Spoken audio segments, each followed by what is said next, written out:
You call me a saint, but you know I'm a stranger, all willing and able to do what you want. You think I'm a thinker, but I'm just a singer, or busy and pretty, just making believe. I'm falling, I'm falling, I'm falling, I'm falling, I'm falling. There you go. From here, I want you guys to jump and land on the bottom of an overhead squat. You show what that looks like. Jump, land on the bottom of an overhead squat. Okay, ready, go. Go stand back up. Okay. I'm a danger to myself. Oh, you don't know me. I am fading unfelt.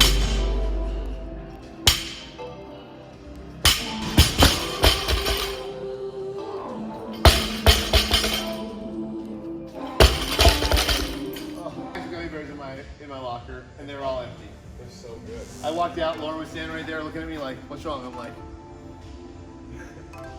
"Everything." There's so about it. And what the one you got originally, the leche one? Yeah. Leche and rum. Trust legit. Yeah.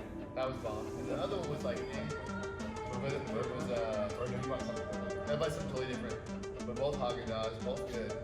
And then Steph made this apple thing 2 nights later, and she goes, "This is what that ice cream is going to be really good on." So hopefully we can like do that one of these days. It's a really good idea, but we just got to make it happen.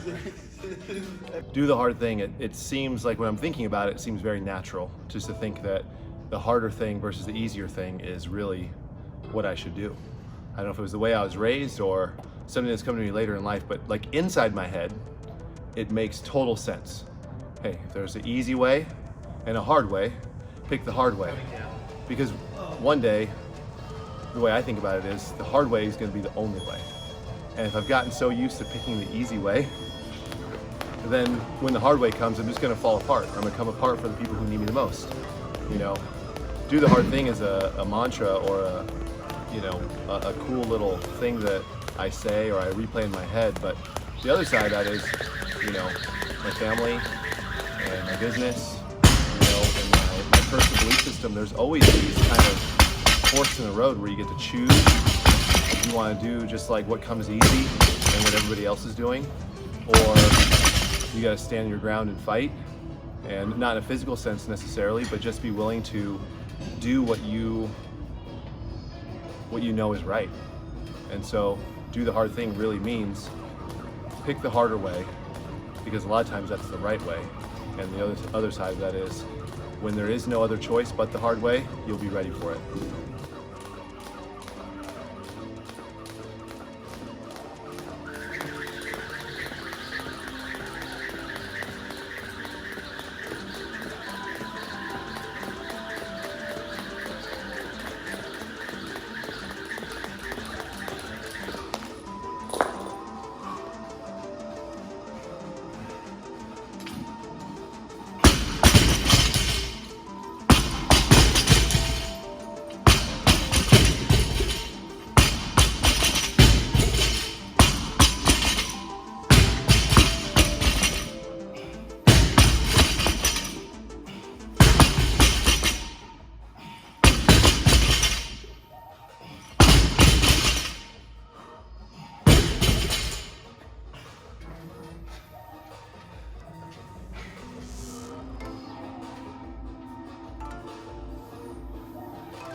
A good question is, who is Ben Alderman?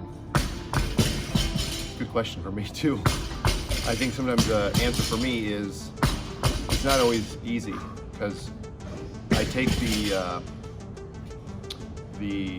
pigeonholes that other people put me in, and I just kind of believe it for a little while, and then I try to almost be that person, right? So, for instance, in fitness, I have competed in CrossFit for 7 or 8 years now, and that's at the regional level. It's against the best people in the world, and I've always been known as the guy who was strong. And so it's really hard, because it's good to be known for something. And so you're known as this strong guy, But the reality is, you want to be known as the CrossFit Games athlete, the guy who punches a ticket and makes it to the podium and does that. You want to be kind of touted as a winner. And so sometimes being the strong guy is great, but it seems small. And so I don't think I'm just the strong guy. And then there's this other side of me where, I don't know, when it comes to my faith and my personal beliefs, sometimes people think that they've got me figured out and I'm gonna think a certain way, maybe some way they would expect or they've heard. Somebody to take a stand on something or to judge something a certain way. And then when people get to know me, they realize that maybe that's not the case. And so, in that sense, I'm not necessarily the same type of person of faith you might run into on that sense. And then I think the most easy and transparent place that I'm able to be myself is around my family, and it's with my wife and my 4 kids. And I put off a front with the strength. I put off a front with the maybe with being overly spiritual at times. But man, if you want to bring me to my knees really quickly, you just talk about my kids, talk about my wife. I can get emotional just thinking about how amazing they are and how fortunate I am that I have a family, that I have the people around me on my team that are just as important as they are. So for me, I guess Ben Alderman is a extremely fortunate family guy who happens to be deeply spiritual and really strong.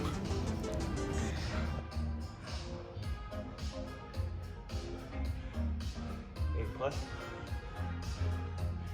9+. That was 9. That was finished. Okay, so Yeah. 8 plus -2. 8 minus 2, yeah, 9.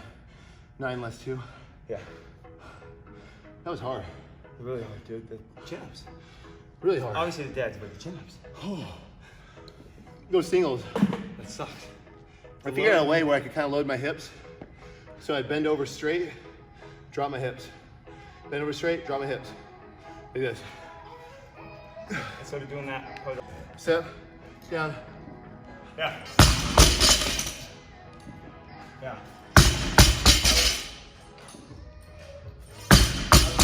Super high, like how I normally dead. Like I was doing like a touch and go dead. Right. It was blowing me up. So probably the last 3 rounds I was dropping. I was trying to like, as a counting mechanism, just switch hands, just, you know. I don't know what that did. I went double unders first on that second last round. I would have finished those day.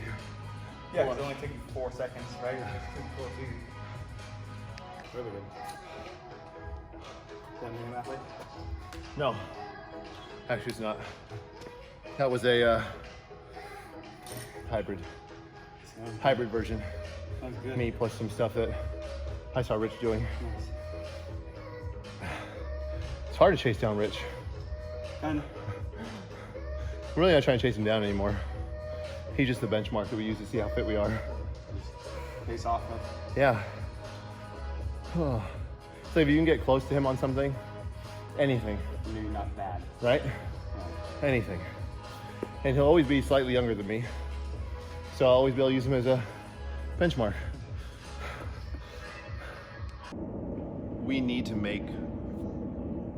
do the hard thing, video series, YouTube channel, whatever we're gonna call this, because, well, let me answer it this way. I was asked this weekend on a podcast. I got to sit down. I was on the Caveman, the Pirate Life podcast, typically hosted by Tate Fletcher, Keith Jardine, some interesting guys. And anyway, the co-host at the time asked me, he said, hey, what advice would you give yourself if you go back and talk to the younger self, you know, who's 10 or 15 or maybe even 20? And I said 3 things. And I said, 1, don't be so hard on yourself. 2, I'll say that one. And 3, I said, marry your wife sooner. So I said, don't be so hard on yourself. And that middle one was, don't care so much what other people think. And I think that that's something that a lot of people do. And if they can know that I care a lot about what other people think, but it takes me forcing myself to do the hard thing in every area of my life and never letting go of that idea that maybe they can relate to it and then go, hey, I've been hard on myself, or I care too much about what other people think, or I mean, I guess the third one would be like if they've been dating the same girl or something like that for a long time, they can get married. But really those first two things they can look at and say, hey, you know, Ben's not perfect. Ben's not, you know, a multi-millionaire, you know, many times over. He's a guy just like me. You know, I'm 37 years old. I've got 4 kids. I also want them to be able to look back and see something that we've put together that kind of documents my life and my struggle as a person, you know, and my ability or inability to get through things and over things and really stay in control of who I am. So I think that Do the Hard Thing needs to be made because it's part of sharing that ability to embrace hard things, change, pivots in your life, and not caring so much about what other people think, because those are the things that just let you just kind of float through life and just kind of be reactionary to what other things are happening, you know, those stimulus in your life, rather than taking control. So I really think that's the reason why Do the Hard Thing makes so much sense to me.